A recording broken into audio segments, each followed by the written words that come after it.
As we begin a new year, a look back at 2019's homicide count shows an alarming trend.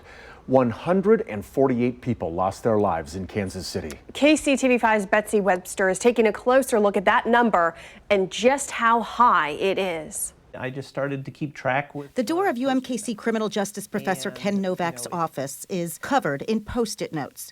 Each one has the name of a 2019 homicide victim. Lamar Sharp, yes. He was 32, killed on April 10th, shielding a 2-year-old.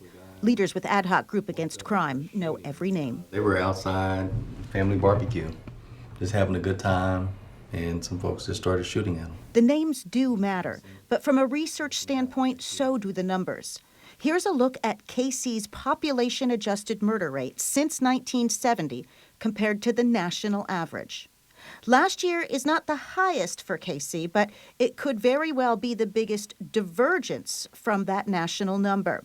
Here's that divergence plotted over time.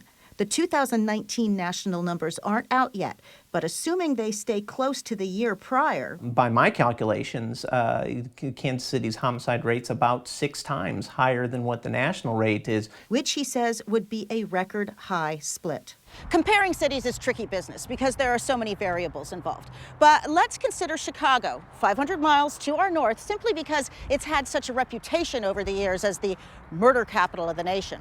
The numbers say otherwise. Here's a comparison for the last 11 years. Notice the only year Chicago was higher was 2016, and not by much.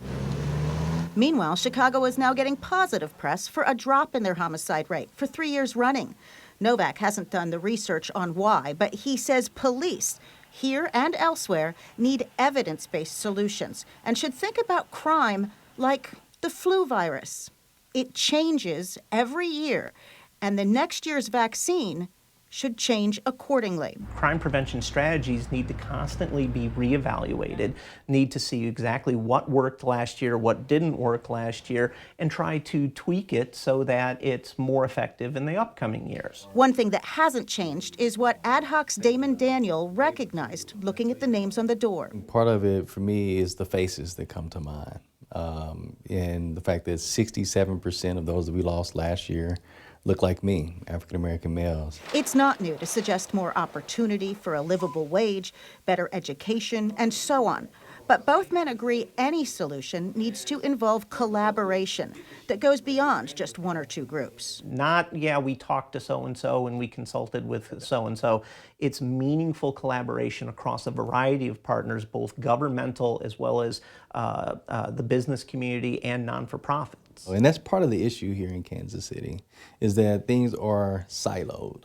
And so if we can figure out ways in which we all have this same big goal, and that we are coming together around common solutions to address it, I think we'll get there. Betsy Webster, KCTV5 News.